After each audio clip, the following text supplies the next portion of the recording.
आज सरकार की 35 साल कोई नौकरी करे, वो टैक्सेस भी अपने भरे, डायरेक्ट इनडायरेक्ट वो देता रहे, आप उसको देखिए, बार बार सुरक्षा एक ही कवच डायरेक्शन में मिलना चाहिए कि नहीं? मैंने कब कहा आपसे कि इस पे सरकार अगर इस पे चिंता कर रही है, चाहे कोई भी सरकार हो, अगर कर रही है तो वो सरकार की जिम्मेदारी अपना कर रही है, लेकिन आप क्यों इस पे एक नेगेटिव जोन में लेके जा रहे हैं?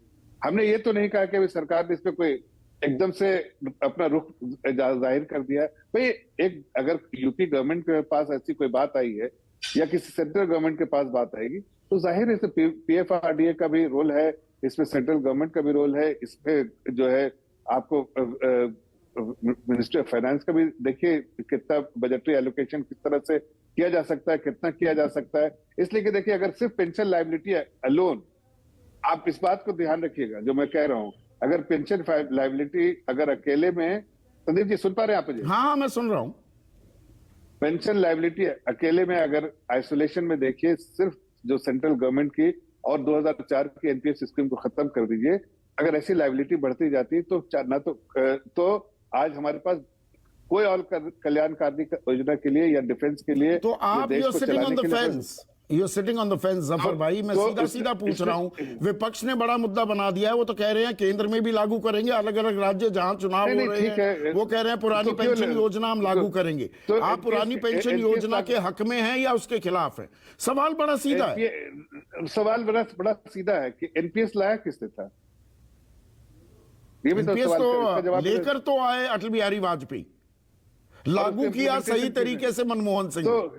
तो किया, तो दोनों सरकारों का उसमें ये है ना योगदान, क्यों किया? अब वो वापस जा रहे हैं, वो कह रहे हैं स्थिति बदल गई है, आम आदमी के पास सुरक्षा कवच नहीं है, उसकी दरकार है, इसलिए हम अपना रुख बदल रहे हैं। आप भी बदल रहे हैं क्या? सवाल सीधा है। नहीं देखिए, मैं तो ये कह रहा हूं कि इस वक्त सवाल ये है संदीप जी कि पेंशन लायबिलिटी, सिर्फ पेंशन लायबिलिटी तो नहीं है, सब चीज, सब देश को आपको डिफेंस पे भी खर्चा है, कहीं और हर तरह के एक्सपेंडिचर है, तो उसको ध्यान में रखते हुए जो बेस्ट किया जा सकता है सरकार सोचेगी। अपने सरकार इस पर चिंता कर रही है, लेकिन सरकार चिंता कर रही है सुप्रिया श्रीनेत, दूसरा कलर नहीं, और आप लागू करने की बात कर रहे हैं, पर सरकारी कर्मचारी अभी सर खुजला रहा है, ये मिलेगी भी मुझे पुरानी पेंशन योजना या मेरा पैसा अटका रहेगा एनपीएस वाला पीएफआरडीए में और खातों में। जी नमस्कार, और आपके सारे दर्शकों को और मेरे को पैनलिस्ट को नमस्कार। सबसे पहले तो मैं एक दो चीजें सुनकर थोड़ी हतप्रभ हूं, क्योंकि 23 फरवरी 2023 इसी साल राज्यसभा में प्रधानमंत्री मोदी ने सीना ठोक के कहा था कि ओल्ड पेंशन स्कीम एक गलत रास्ता है। यह अलग बात है, आप हिंदुस्तान के किसी भी कोने में चले जाइए, अगर 1 से 5 तक मांगे गिनिएगा तो उनमें ओल्ड पेंशन स्कीम की मांग लगातार शामिल होती है और लगातार उसके बारे में मांग होती है। लेकिन प्रधानमंत्री ने राज्यसभा में, सदन में कहा था कि भाई ये गलत रास्ता है। आज भारतीय जनता पार्टी का इस पर रुख कुछ अलग दिख रहा है। आज वो कह रहे हैं हम इस पर एक कंसिडरेट ओपिनियन लेंगे। आज सूत्रों के माध्यम से यह भी पता चल रहा है कि एनपीएस में चेंजेस करे जाएंगे कॉन्स्टिट्यूशनल अमेंडमेंट लाकर, जिससे कि एनपीएस में 40% एश्योर्ड रिटर्न मिलने लगे। ऐसी ऐसी खबरें आ रही हैं। तो एक बात तो साफ है कि भारतीय जनता पार्टी को आज वो गलत रास्ता थोड़ा सही होता हुआ लग रहा है, और मैं इस बात को मानती हूं कि अटल बिहारी वाजपेयी जी इसको लाए थे, इसके न्योता थे, और उसके बाद यूपीए ने इसको लागू किया। लेकिन बड़ी जल्दी हमें समझ में आया कि लोग इससे खुश नहीं है।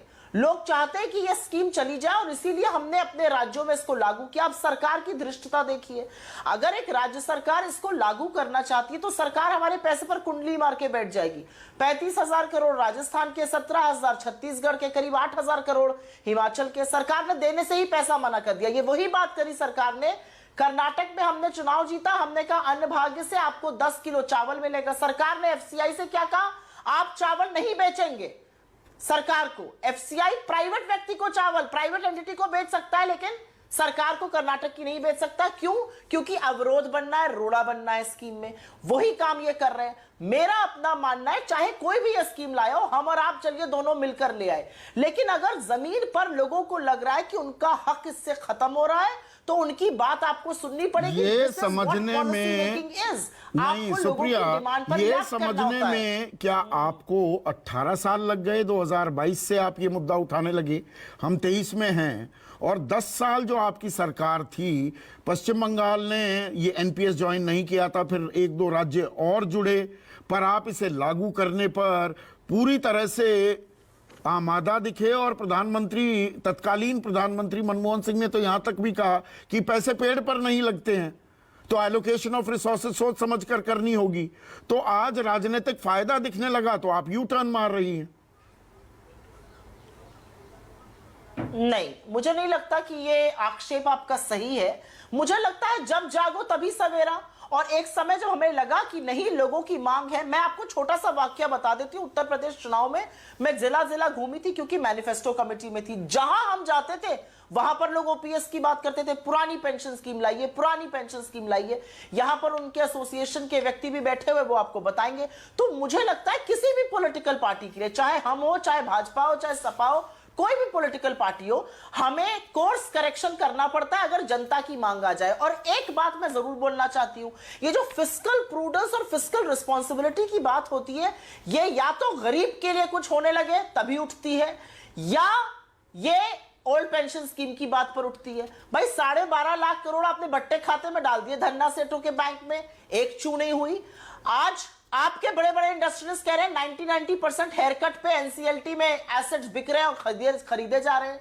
5,38,000 करोड़ एनसीएलटी में माफ हो रहे हैं। इसका कौन, इसके लिए कोई दिक्कत नहीं, क्योंकि धन्ना सेठों को फायदा हो रहा है। कॉर्पोरेट टैक्स उनका कम होगा, रियायत उनको मिलेगी, सरचार्ज उनका कम होगा।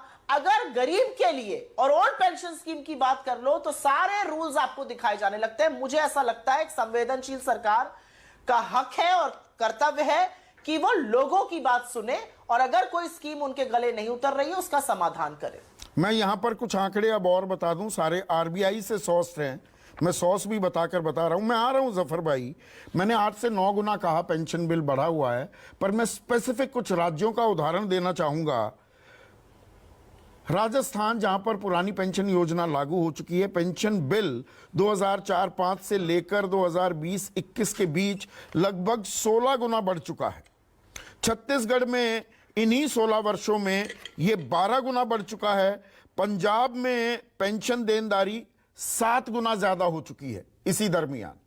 तो मतलब कोई लिमिट भी है उसकी, या राजनीतिक फायदे के लिए, वोट के लिए कुछ भी करेंगे? नहीं, बिल्कुल नहीं। मैं बिल्कुल सहमत नहीं हूं आपकी इस बात से। मुझे लगता है सरकारों का कर्तव्य होता है, आप अपना रिसोर्स ऑगमेंटेशन करिए, अपने रिसोर्सेस को बढ़ाइए।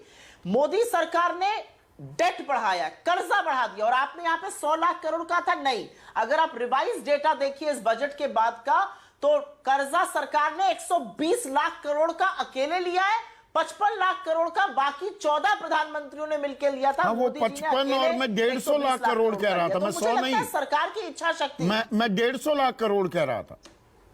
मैं हाँ, टोटल उनका हो गया है, लेकिन हाँ, उनके कार्यकाल में करीब 123 लाख करोड़ बढ़ा है। मेरा अपना, उन्होंने जब 2014 से अभी तक करीब 123 लाख करोड़ बढ़ाया है।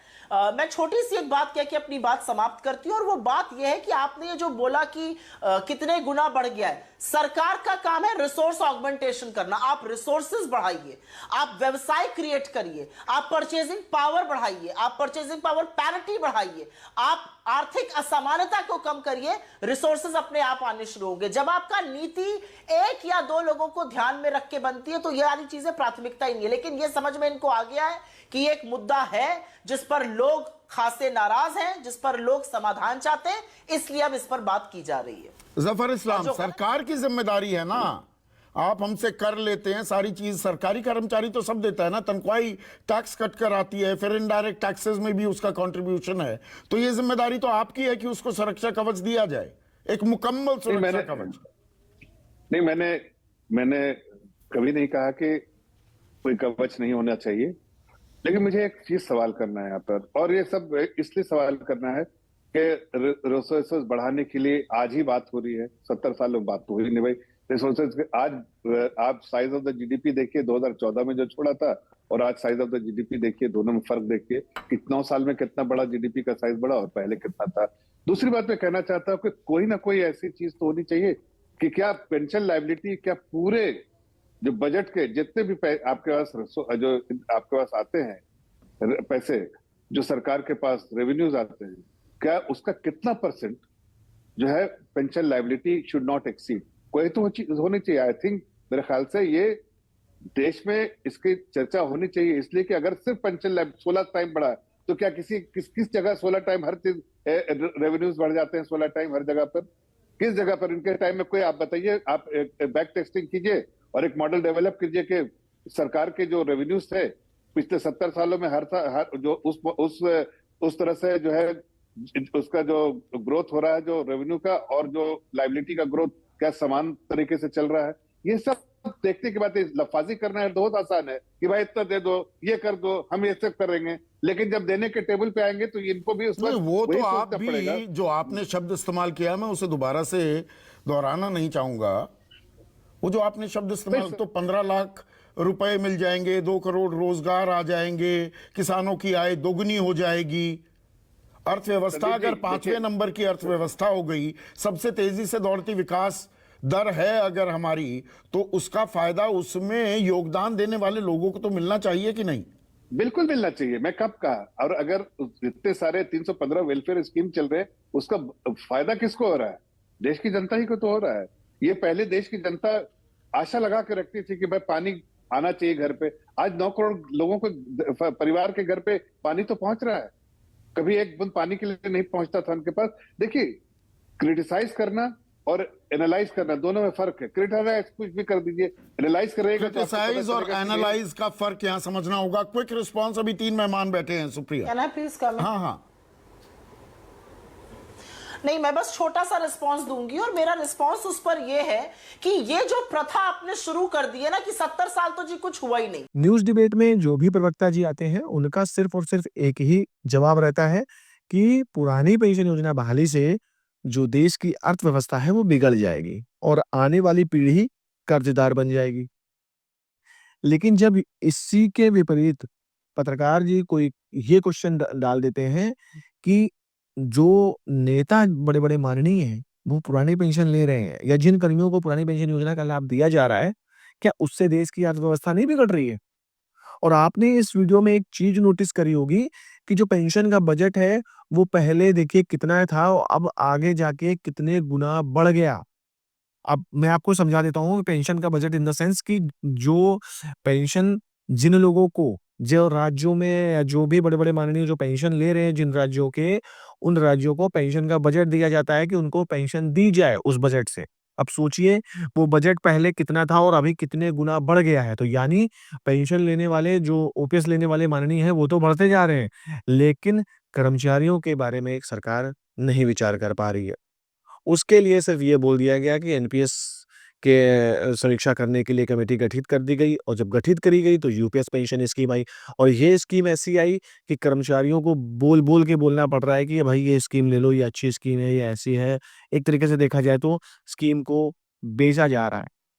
कर्मचारी समझदार है, उसको पता है कि क्या हमारे लिए सही होगा और क्या हमारे लिए नुकसानदायक होगा।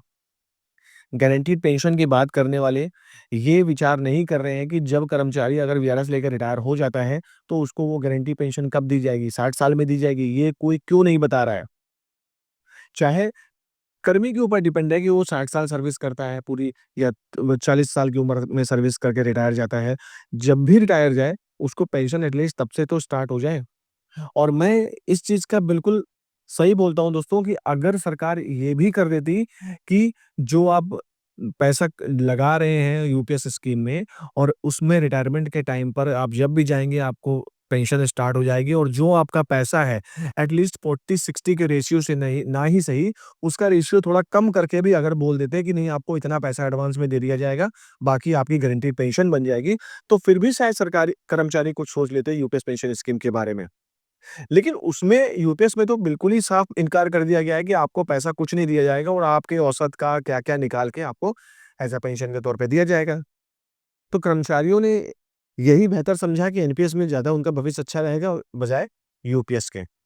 जैसा कि आपने देखा कि किस प्रकार से कांग्रेस प्रवक्ता ने भी अपनी बात को रखी, उन्होंने ये बताया कि नहीं हमसे भूल हो गई है, हम पेंशन जो हमने ज़मीन पे उतारी वो कांग्रेस के टाइम पे उतारी गई थी, अब हम उसको भूल को सुधारना चाहते हैं, फिलहाल जो बोला गया है।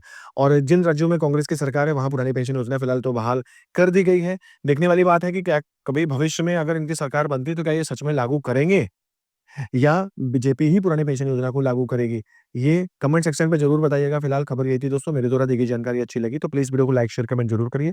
मिलते हैं अगली वीडियो में, तब तक के लिए जय हिंद, जय भारत।